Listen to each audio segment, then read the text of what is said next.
You're listening to Covering the Fields with your host, Joe Ellison.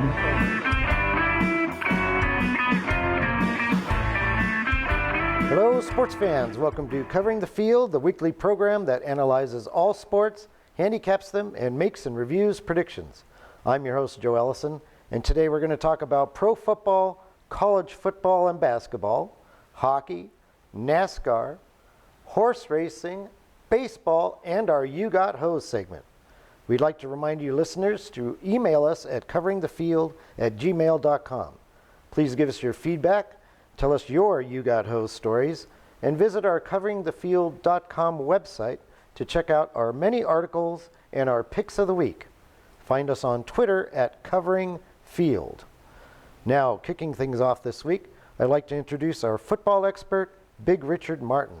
How are you doing today? Doing great there, Joe. How are you doing today? Terrific.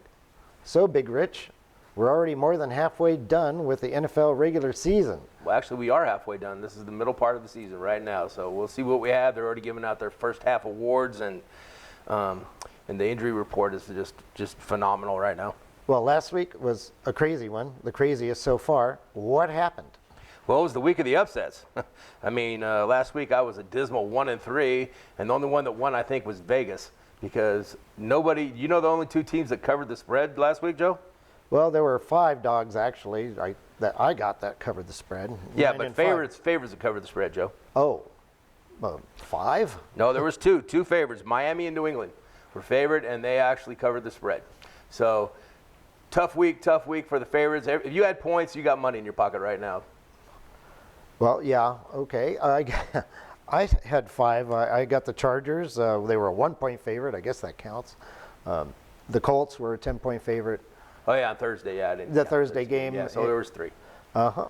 And, yes, 7 of them won outright. So I'm sure the sports books did very well. People love to bet the favorites. Absolutely. And the 5 Super Bowl rematches, if you went that angle, 4 out of the 5 teams getting revenge won. Of course, no players are left from any of those teams. And Josh Allen beat Josh Allen. That's right. Josh Allen was actually the defensive player of the week for the AFC last week for the Jaguars, not for the Buffalo Bills. The Bills and the Rams failed to do anything on the football field last week. It was just an odd week, and this is why we watch the games. Yeah. 3 points for the Bills against the Jaguars. That was shocking.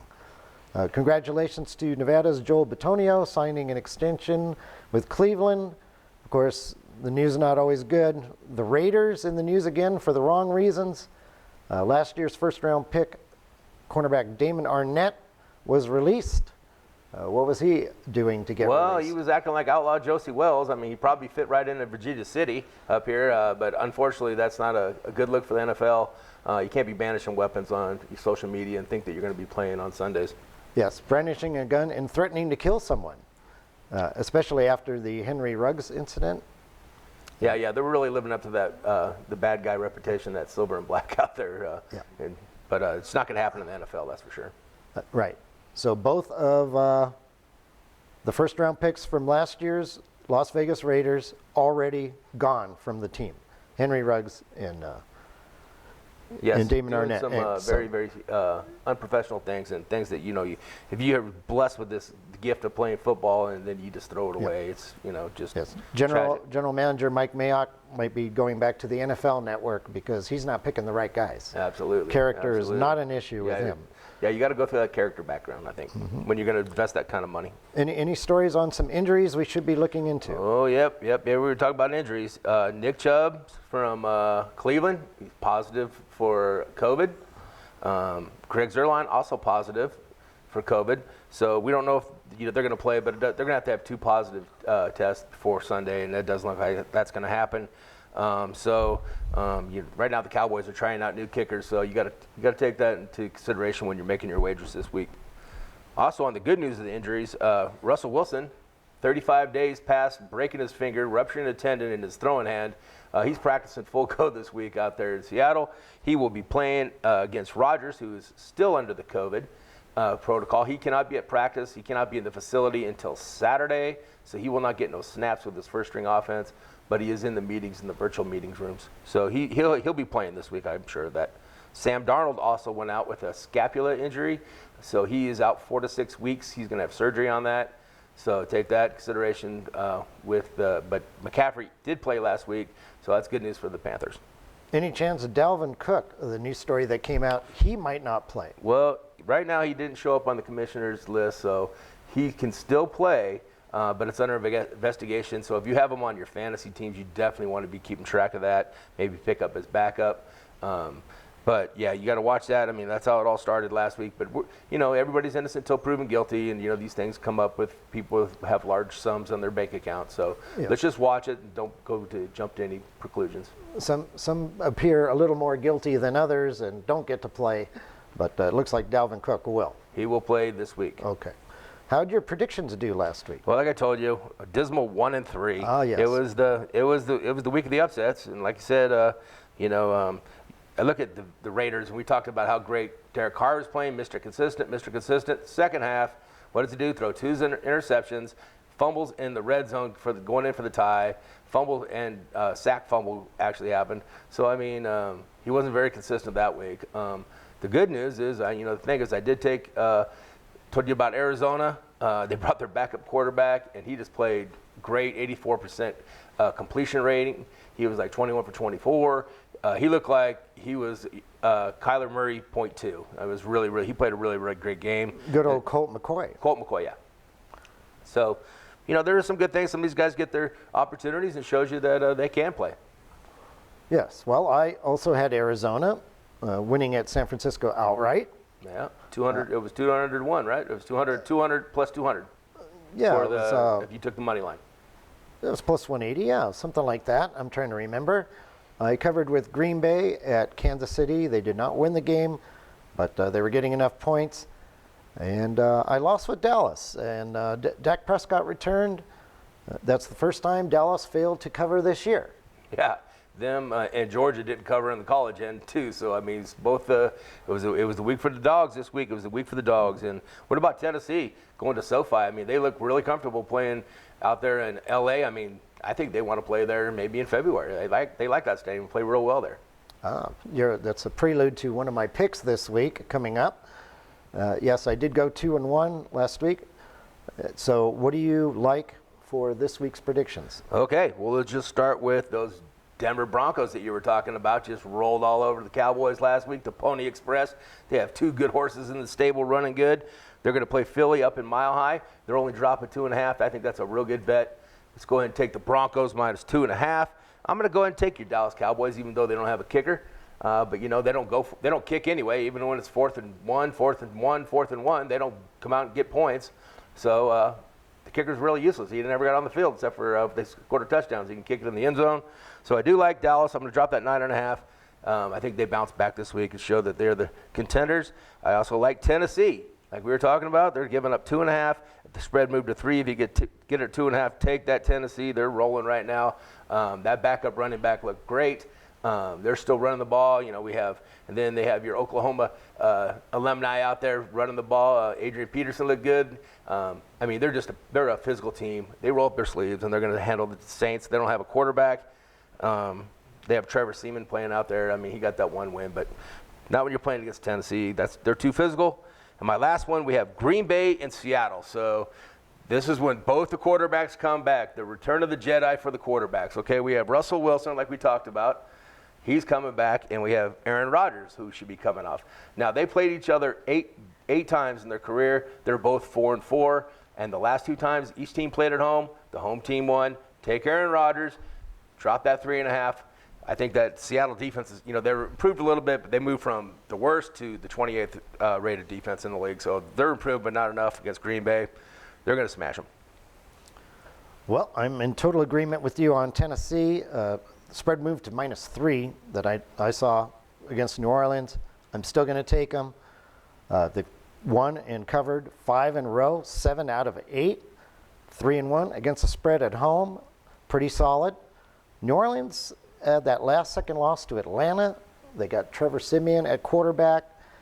That could be a little depressing to lose like that. Now go on the road, backup quarterback.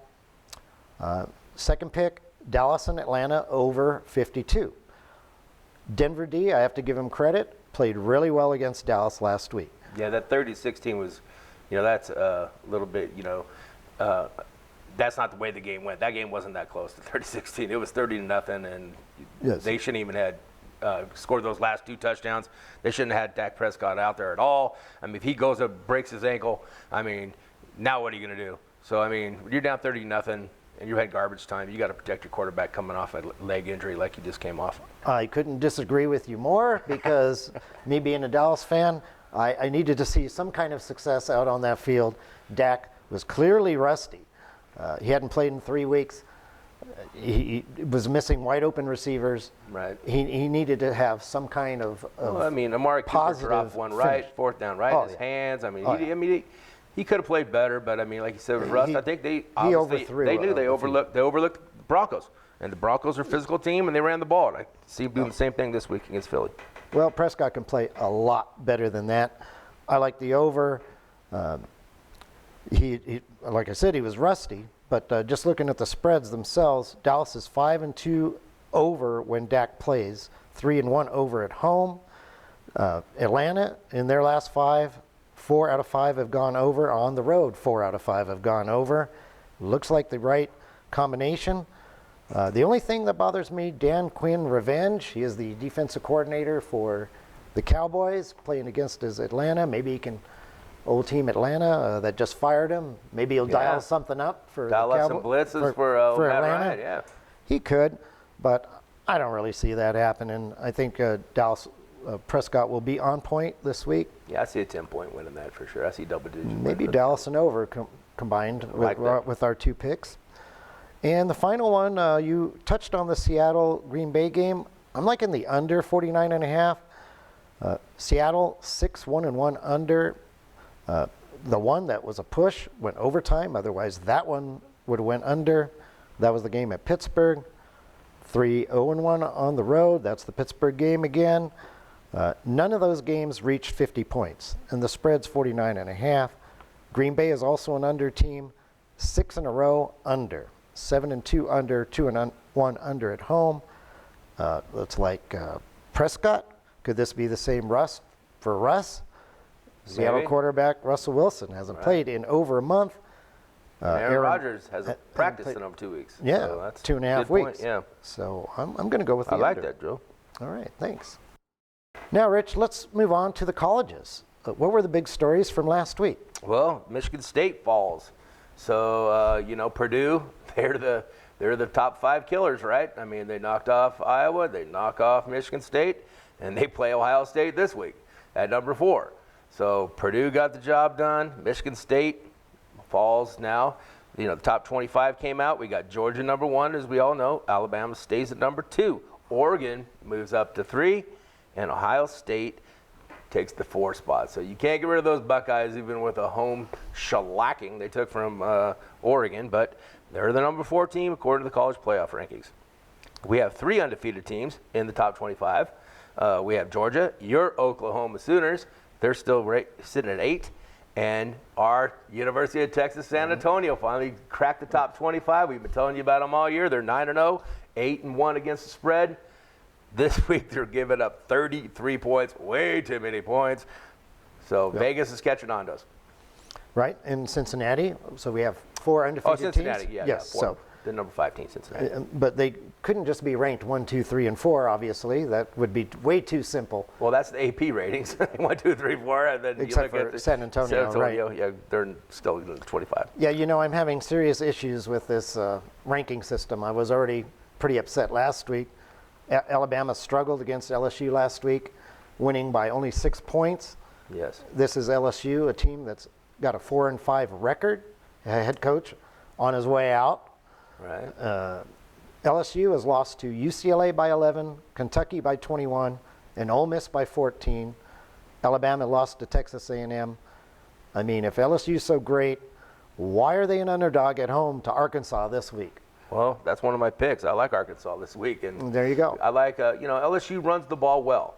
They've proven that against Florida they can run the ball, and with the injuries to Alabama's linebackers, just proved to be an Achilles heel. But they got the job done. Give that kid Bryce Young some credit. He got the job done, and they got the win. That's what it comes down to.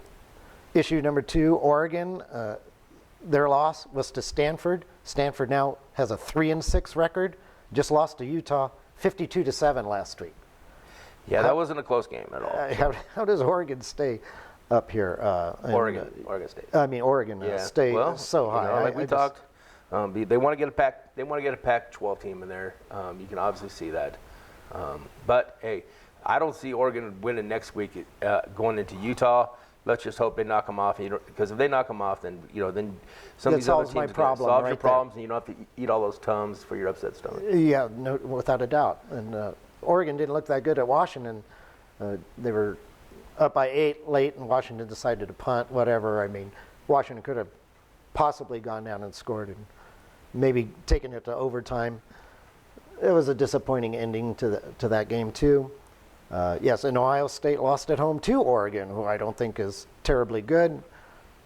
Ohio State didn't look that good in Nebraska. Nebraska's special teams missed a lot of field goals. Right, and I mean, that was their game. I mean, Scott Frost had to get that job done. They put a good effort in for him, but I don't think that's going to be able to save his job. I think he's on his way out of Nebraska for sure. Okay, and actually, I think they just signed Scott Frost for next year because they don't want to give him the buyout of the $20 million or whatever. So they're just going to eat it and keep him. He's Nebraska's favorite son out there. I mean, so maybe they're going to give him one more shot. One more shot. Cincinnati barely beat Tulsa at home. That fumble on the 1-yard line, Tulsa could have tied it up. They didn't look very good, but I'm actually rooting for them to get into the playoffs. Right. What about Wake Forest? They blew a 14-point lead in the second half. Sam Howell came back with North Carolina, and that under-over was 76. I said that's way too high. What was the final? It was 58-51 or 58-55. Exactly. So it was like 112 was the under-over on that. So I mean, just crazy. No defense at all. It was just it was an exciting game to watch though. And Michigan, who lost to Michigan State, is ranked ahead of Michigan State. I mean, what are these guys doing on this playoff ranking? It doesn't make any sense. Well, they know that Michigan's going to have to play Ohio State, and if they keep one loss and they can beat Ohio State in that final game of the year, they want to put Michigan in there. Well, this seems very arbitrary, this little group of 13 people here. It seems like the polls, the AP polls, the coaches' polls seem to make a lot more sense. And, I mean, Michigan's played one ranked team, and they lost to them. Right. I guess Wisconsin's ranked. They're going to play. Well, they're going to play Penn State, which isn't a ranked team this week, so maybe they'll get another win. Be 8-1. They're playing at Penn State. And Michigan State lost to Purdue by 11, and they get 7. And then finally, my Oklahoma Sooners at number 8. I don't understand exactly what's going on. Of course, if they lose, then I won't have to stress on any of this. They give a lot of points up, and they win some close games that they should be blowing people out. And I mean, it's the eye test, and that's what they're looking at, the eye test. But hey, they control their own destiny. Let them keep winning, and then kick them out of that. It might be the eye test to 13 people in that room, right? Not I do agree with that, but I think that anybody that knows, Oklahoma, you're just waiting for the balloon to pop because it's going to pop sooner or later. If it's not, they'll pop when they get into that Final Four. The only way to not have this arguments is just to have an 8-team playoff. That would be awesome. Not that 12-team thing that they're talking about, but an 8-team playoff would be perfect. Right. So, looking at last week's game, 7 ranked teams lost. That's 68 total now this year, 42 of them to unranked teams. That's the most ever through 10 weeks in history. So it's a lot of parity now, and some of these, not Power 5 teams are, get some talent, they're getting it done, they got some confidence, and hey, when they play that game, that is their bowl game when they finally play a ranked team like that, and they're obviously taking advantage of that. Mm-hmm. Army gets to keep the Commander-in-Chief trophy. Yeah, that was a tough one for me to see there. That fumble in the end zone, I mean, if they fall on that fumble in the end zone, Air Force has it. They cover the spread. I have a little bit more money in my pocket, but no. The offensive guard, the tackle finds the ball in the end zone, and they got it done. And it's always good to see the Commander-in-Chief. We just wish that we had sportsmanship like that in all sports. After those games, they go and they give respect to each other's, each branch of their service, they give respect. It's one of the best things in sports. Yeah, essentially they are on the same team. Yeah, except for that 60 minutes. Except for that. Yes. So. But, so we do have the Army-Navy game still, but it won't matter even if Navy beats Army. Army will retain the trophy, because if all three share it, then it goes to the team that already has it, which is Army. So Right. they've already clinched it. TCU coach Gary Patterson, great coach, stepped down as head coach. I guess a lot of pressure. Yeah, I think that he saw the writing on the wall there. I mean, they're losing some, a lot of games in that Big 12, and and the Big 12 doesn't get any credit. I mean, it seems like that at all. I mean, why would you want to coach in the Big 12 if you can be 9-0 and you have to be ranked number 8 in the league? So why would you? I mean, they're supposed to be a Power 5 school, but it really doesn't seem like that to me. There's Right. a Power 4 school. Yeah, I would love to see him on another team. How about Nevada? Defense stepped up with 2 touchdowns. Big showdown at San Diego State next week for first place in the West Division. Their 6 touchdowns on defense is tied with Ohio State for the most in the country. Well, there you go, man. I mean, they're playing a little bit of defense up here in northern Nevada. It kind of saved their rear ends last week because Right. the offense did not show up last week. Well, that San Jose is a good, they have some losses, but that's a good team. They returned a lot of starters from that team last year that they were in the, they were the top of the Mountain West last year. So they have a good team. So I'm going to start with Nevada. Yeah, I like Nevada in that plus 2.5. I'm going to take Nevada. Carson Strong goes down to San Diego State. They beat them 3 times in a row. I don't see this being any different. Take the money line. It's plus 135. You don't need those 2.5 points. You got Carson Strong on your team. Let's go ahead and get it done, Nevada Wolfpack. Let's get a win over there, San Diego State. The winner of that game is going to be to win the Mountain Division. Will play the Utah State. So looks like a good run for them to get a good bowl game. Any other picks you got? Sure, I'm going to take Purdue. I mean, they're the top 5 killers, right? I'm taking Purdue in the 20.5. Supposed to be bad weather in Ohio State. Ohio State defense has definitely showed cracks all year long. 20.5 is way too many points. Take the Boilermakers in a close game. I don't know if they get the win, but I'm guarantee you they're going to play a tough game for Ohio State. And then the Michigan, the team that you've been hating on all year. But I like Cade McNamara out there, our Nevada Sparks guy.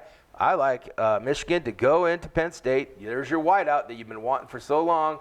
And I'm telling you right now, they're going to get it done. They're going to run the ball, play physical football, good close game. I'm taking Michigan. And then my 4th pick, Ole Miss, is at home against Texas A&M. Texas A&M, Calzada was banged up bad against Auburn. One of those scores that they had last week was a sack on Bo Nixon running crazy with the football. They stripped the ball out. They scooped and scored a touchdown. Texas A&M's offense is not all that. The under-over is 55.5. I like the under in that, Joe. Take the under in that. I think this is a 21-17. They know they got to protect the quarterback. He has a shoulder injury, a lower leg injury. The backup, the 3rd string, is not even thrown the football this year except for in practice.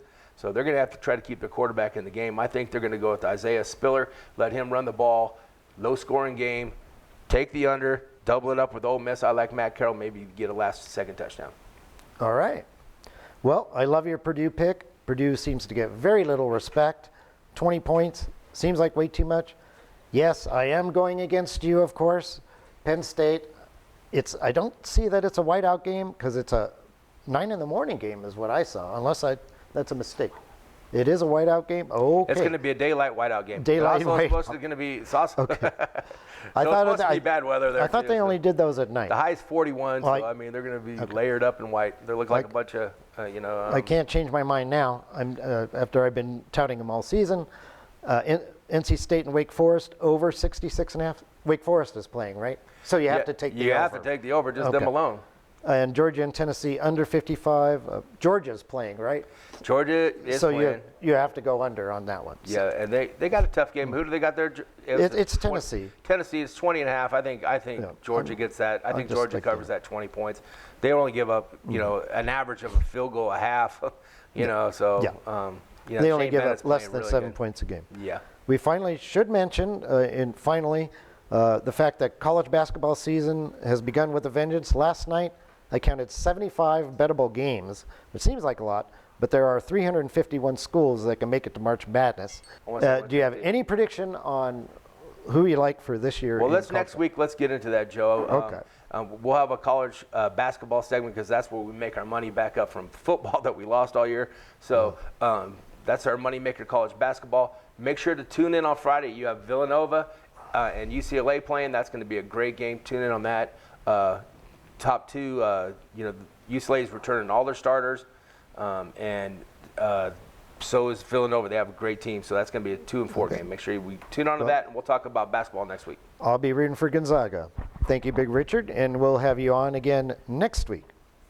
Thanks, Joe. Next, we need to speak to another one of our sports analysts, Gator Gates. How's it going today, Gator? Oh, I'm great, Joe. Thank you. First up in hockey, Gator, is Nevada's own Vegas Golden Knights swinging a trade for former Buffalo captain Jack Eichel. Was that a good trade? Oh, yeah, Joe. Jack wants to have an artificial disc replacement, and the Golden Knights are okay with that, where Buffalo wasn't. And he is expected to have the surgery this week, and the recovery time is about 3 to 4 months. He was greeted by the typical fanfare. The Knights mascot and the showgirls at the entrance of the headquarters. They usually do that at the airport, though, Joe. Jack said that as a player, he appreciates that and makes you feel wanted. Now, Jack was drafted second behind Connor McDavid, so yeah, that was a great trade for the Knights. So Vegas didn't give up too much, you don't think? No, not for a quality player like Jack. He was a captain of the team. Right. So he wants to have this replacement surgery instead of fusion surgery, which is usually the course of action. But the scary thing about this, the collective bargaining agreement that the players agreed to, teams have the final say as to what the surgery is. Mm-hmm. Correct, and I think that's totally wrong, Joe. It's your body. You should be able to do, it's your body. It should be your choice. I totally agree. So forcing a trade, which basically is what he did, probably the best move for him. How about Carey Price, the goaltender of Montreal? Yeah, Bryce is back with Montreal, Joe, being out for Montreal for mental health reasons. The Stanley Cup goalie did voluntarily enter the NHL Player Assistance Program on October 7th, and he has had also a knee surgery injury, Joe, on the offseason, so I didn't know about that. But so right now there is no time frame of when he's actually going to play, but it does look promising. Okay. Bad news, Chicago Blackhawks coach Jeremy Colleton fired after a 1-9-2 start. Warranted, or maybe a little more patience after only 12 games? Well, I think, Joe, that Friday must have been the last straw after they lost to Winnipeg 5-1 in a game where Marc-Andre Fleury saved 28 shots, but he led in some questionable goals, Joe, just like he has all year this year. Kyle Davison, the GM, named Derek King the head coach, who was the assistant coach for Rockford in the AHL. Now, the 54-year-old was a first-round draft pick by the Islanders in '85 in the entry draft, and he did play in 830 games in his career. One more thing, Joe, before we go off. On Monday, the 2020 Hall of Fame class will be inducted, and they will have 6 new members, which includes Marian Hossa, Jerome Iginla, Kevin Lowe, Kim St. Prix, Doug Wilson, and Ken Holland. Congratulations to all of you. Very well deserved and very nice honor. Yes, Ken Holland, the former vacuum salesman turned player. You could say he made the right move and he stopped sucking. Looks like. Yes, Joe. Thank you. I had to stop after that. So. You had it better, Joe. Yeah, I think I said it You right said better it the way first better time. Before. Okay, ready? A few jokes in there, Okay. actually. And now Colorado, Nathan McKinnon is out for 3 weeks. How is that going to affect the Avalanche? Joe? Oh, you didn't hear about that? That What was are you just talking about? That was just this morning. The news came out. Your star player, your favorite team. Well, you knew he was hurt, Well, yeah. but I you didn't he's know gonna he be was going to out. be out for 3 weeks. Well, that's not going to change my picks, Joe. Okay. Well, how did your predictions do last week? Well, last week I went 3-2 on my picks. The 2 that I did miss were the Knights. They did win 2 out of 3. I thought they were going to win 1 out of 3. And Calgary only won 1 game, and I thought they were going to win at least 2. But the 3 that I did hit, Joe, were Arizona getting their first win of the year. Vancouver did beat Dallas, and Chicago did beat Pittsburgh. Okay. So who's going to be hot and cold in the world of hockey this week? Well, this week the hot teams are Carolina. They are 10-1. The Kings, they haven't lost in 6 games. And Anaheim went from 5-0 after going 0-6 start.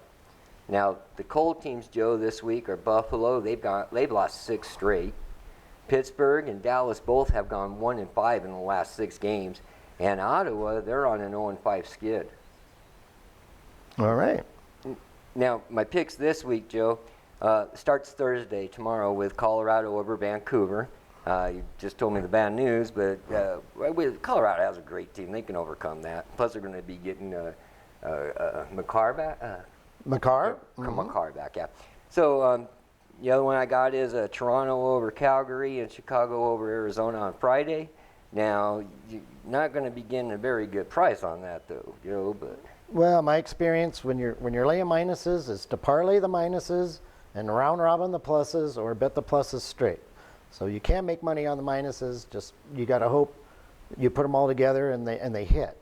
Correct, Joe. And Saturday I have 3 of them. The St. Louis Blues giving the Hurricanes their 2nd loss of the year should be at a very great price.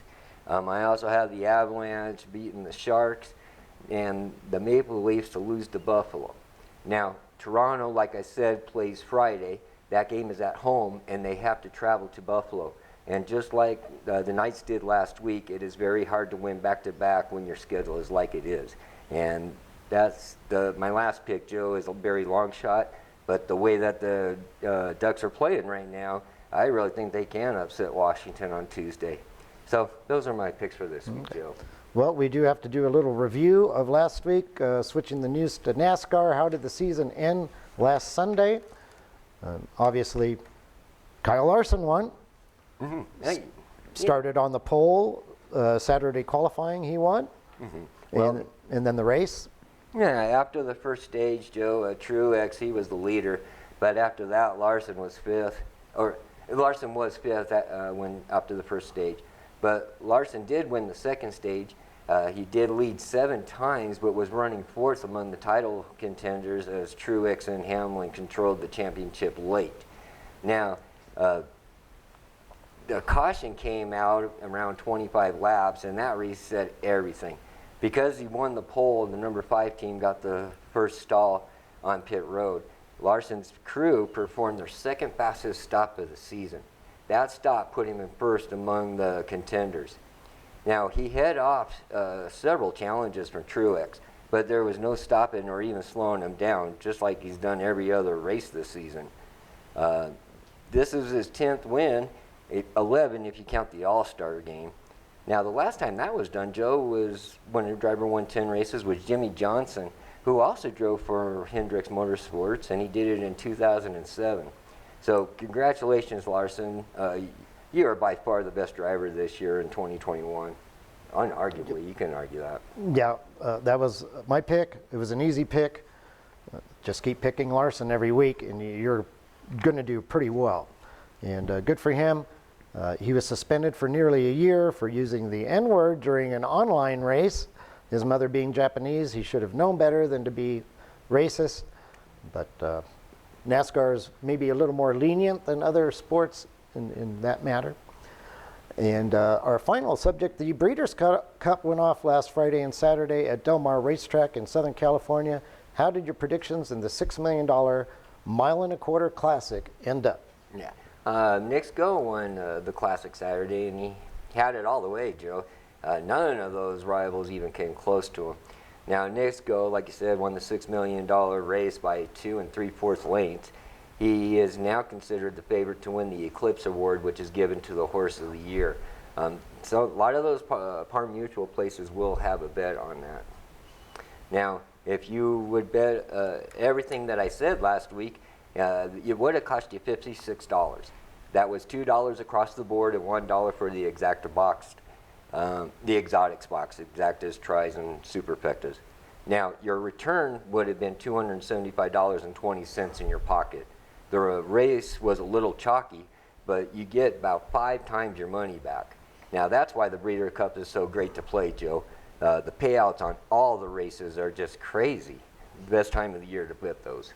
Yes. Now, the top 4 finishers, just to recap real quick, is number 5, Nick's Go. Number 8, Medina Spirit, which is Bafford's horse. Number 4, Essential Quality. And Hot Rod Charlie, number 3, also known as Chucky, got 4th. Yes. Chuck, sorry. also known as Okay. Chuck. Yes, the Watching Japanese. too many movies. The Japanese translator got a lot of work, I noticed. A couple Japanese horses won, and South Korean ownership also won with Nick's Go. The big news on Saturday, Joe, was the Japanese horses winning the distaff and the filly mare turf races. They snapped an 0-13 skid for Japan. Marchi Lorraine won the distaff by a nose, and that horse went off at 45-1. So congratulations to the Japanese, and especially to all you that followed my advice. Go Gator. Thank you, Gator. And we'll hear you again later on the You Got Hosed portion of our show. Our final guest today is horse racing and baseball fanatic Ronnie Mckinnon. How goes it today, Ronnie? Cool, Joe. How are you? Terrific. Right on. I know also that you were watching the Breeders' Cup, and you also made a prediction last week. How did that turn out? I did. I had one of the juvenile races, 2-year-olds. That was on Friday, and I was going to do a 4-horse exact. Actually, one of the horses got scratched. So I did 3. Cornici, one of them, the ones I picked, did come in first, but my other 2 both tied for 5th out of the 12 horses that were running. Actually 11 because of a scratch. So. All right. Well, at least anybody who took the favorite, or I mean, took your horse to win the race, exactly. Yeah. won. So, but maybe not the exact. Correct. On a side note, this is kind of wacky, but I was watching SportsCenter one day last month or so, and they showed 2 horses battling neck and neck to the wire, and one horse was trying to bite the other one. Have you ever seen that before? And is that the strangest thing you've ever seen in a race? No, I've seen that and many more things growing up at Santa Anita down in Southern California. Went there all the time in person, and you see a lot of stuff. You see them tight there, and the jockeys whipping the other horse with their whip, and because they're so close, and kind of bumping each other. Besides the horses, the jockeys have done it too, and of course then you get some tragedies where jockeys fall off, horses fall, break their leg, they get put down right there on the track. I've seen all that. So I've seen a horse jump over a shadow on the track. right, yeah, and I've seen one racing on the turf course. The grass on the inside ends up jumping over the railing onto the dirt portion of the track. Luckily didn't get hurt. So yeah, a lot of crazy stuff. The horse just said, "I'm done racing." Yeah, it's like, or I don't like the grass. I told you I didn't. I want to be on the turf. So whatever. But those things happen a lot in horse racing. You might say horses might not be the smartest animals in the world. Well, I wouldn't go that far. But yeah, they're they're huge too. 1,200 pounds, and they got this little guy riding on top of them, and they're getting whipped, and they're. But they get taken care of very well. So. Well, finally, we need to talk a little baseball because news came out about the retirement of San Francisco catcher Buster Posey. How good was Posey? Correct. And with you being a Dodger fan, are you glad to see him go? No, I wouldn't say that. I'm kind of surprised that he did. But he played 12 years, had a great career.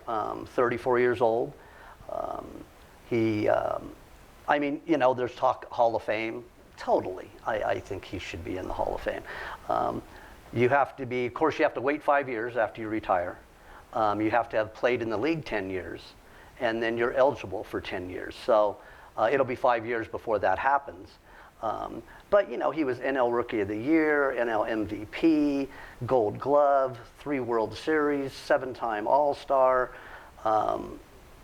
This year he only played 106, only about 2/3 of the season, but he had a great year and helped the Giants do what they did. And career-wise, he's a .302 average hitter, so there's no question that he should be there. It just brought up to me and a lot of other baseball people Thurman Munson, who used to be a catcher for the Yankees back in the late 60s and 70s, and he never got in, and he played 11 years.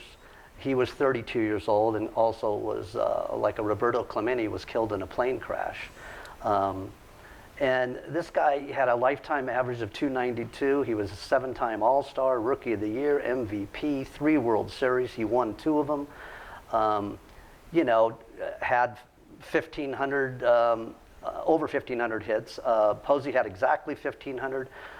Munson had 1,558. Not far off in the home run deal. Also won Gold Gloves. I mean, you know, it just brings up another catcher from the past, Thurman Munson, who should be in the Hall of Fame. And they're still working on that with the Veterans Committee. So. Yes, unlike Clemente, his plane crash was practicing landings and takeoffs. Right, exactly. And yeah, and he was, you know, only 32 years old. So. Mm-hmm. Yeah, Posey was a batting champion.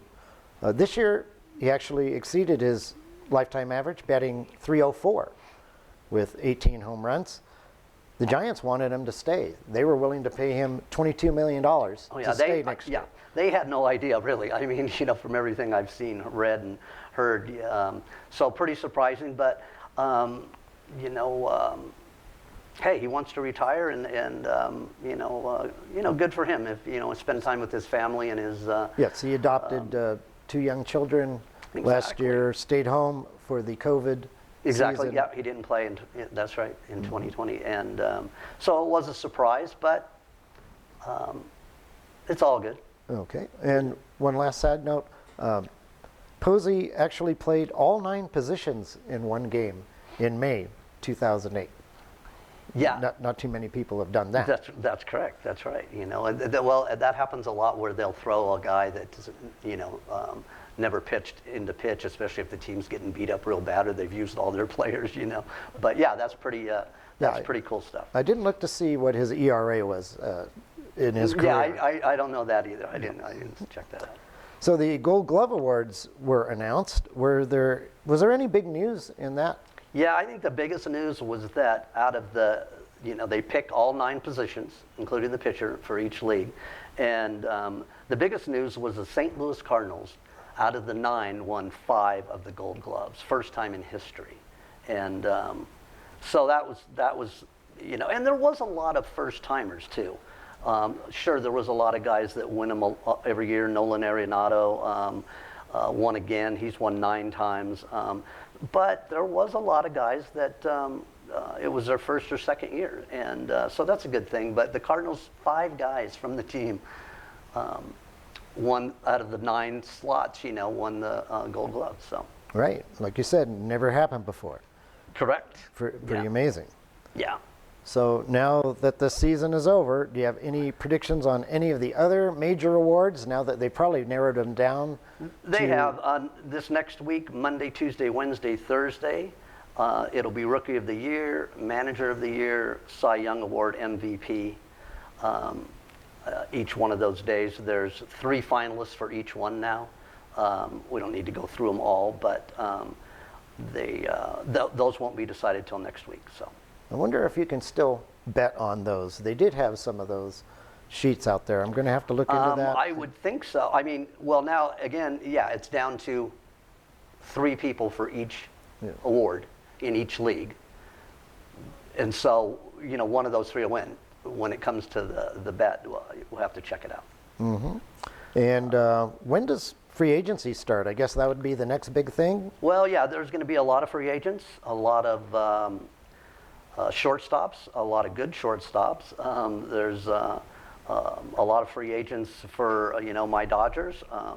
There's some of them that have got a qualifying offer, which a qualifying offer is they take the median salary for the 125 highest paid players. And that this year is $18.4 million. So if a qualifying offer is you take $18.4 million. Corey Seager, for example, for the Dodgers, not going to take a qualifying offer because he figures he could probably get a lot more money. So with each one of the players that doesn't have a qualifying offer, they will see who wants them and who wants to pay them more than 18.4. So it'll be interesting. When will we see these free agencies start? These players start moving? Well, it could happen anytime. It could happen like tomorrow, anytime. right now? It could happen anytime, sure. So it has already started? Yeah, it can happen Okay. anytime. All right, well, I'll be looking forward to that, and we'll see how that goes. Yeah, it'll be interesting. Thank you, Ronnie. and we'll have you on again next week. Joe, thanks for having me. Yes, ladies and gentlemen, it's that time for the moments we've all been waiting for, the stories that make us furious about bets that appeared surely to be winners, but in the end something went horribly wrong and they ended up being losers. It's the segment we affectionately call You Got Hosed. You got hosed. So, Gator, do you have a You Got Hosed story this week? Oh yeah, Joe, and my You Got Host story is in MLS soccer. Sunday, the last day of the regular season, or decision day, they call it. The playoffs, you get 7 teams from each division to make the cut, and the number 1 seed gets a bye. Now this year, Colorado in the West and New England in the East. Now heading into Sunday, the LA Galaxy was in the 7th spot with 47 points, and Real Salt Lake had 45 points. Now you guys, in soccer, you get 3 points for a win and 1 point for a tie. For most of the day, it looked like that the Galaxy had did enough to make it into the playoffs with a 3-3 tie when they were playing Minnesota United. But Real Salt Lake was playing Sporting KC, and it was tied 0-0 until the 5th minute of stoppage time, or the 95th minute. That is when Real Salt Lake scored on an awesome bicycle kick pass that made the score 1-0 and put Real Salt Lake tied with the LA Galaxy in points. Now Real, they did have the tiebreaker, so they got the 7th seed. Now Monday, the Professional Referee Association admitted that VAR, which is Video Assistant Referee, or replay actually, made a critical error. There was a handball on Real Salt Lake in the 90th minute that was not caught by VAR, and they do admit that the decision did have an effect of the outcome of the game. So congratulations to Salt Lake for making the playoffs. That was the most awesome bicycle pass I've ever seen, but LA Galaxy sure did get hosed. Joe, do you have a good You Got Hosed story? Well, not me personally, but anybody who watched the Monday night game between the Bears and Steelers knows Chicago got hosed. The officiating was completely one-sided. The final tally, Steelers 5 penalties for 30 yards, the Bears 12 for 115. The refs failed to call 2 late hits delivered to Chicago quarterback Justin Fields, but then proceeded to call a ridiculous 4th down taunting penalty on the Bears' Cassius Marsh, a player the Steelers cut earlier in the season. If there ever was a game this year that appeared to be fixed, that was it. Yeah, I kind of feel that same way, Joe. Yeah. I don't want to admit that, Joe. I want to think that football's all on the up and up, but geez. It's been proven that games have been fixed. Sorry, Terrible. Gator. It's really sad. You got hosed. And a side note before we close out, yes, the 5 gold gloves for St. Louis, and the manager up for the award for National League Manager of the Year just got fired. So that's all for this week's show. I'd like to thank my guests, Big Richard Martin, Ronnie McKinnon, and Gator Gates, our producer, our engineer, our editor, and everyone for listening. We'd like you to visit our Covering the Field website to check out our many articles and our picks of the week. We'd like to remind you listeners to email us at coveringthefield@gmail.com. Give us your feedback, your You Got Hosed moments, and any other comments you'd like to give us. And find us on Twitter at Covering Field. Hopefully you all enjoyed the show, and you'll hear us again next week on another episode of Covering the Field. You've been listening to Covering the Field, a CM World Services and Lesage production.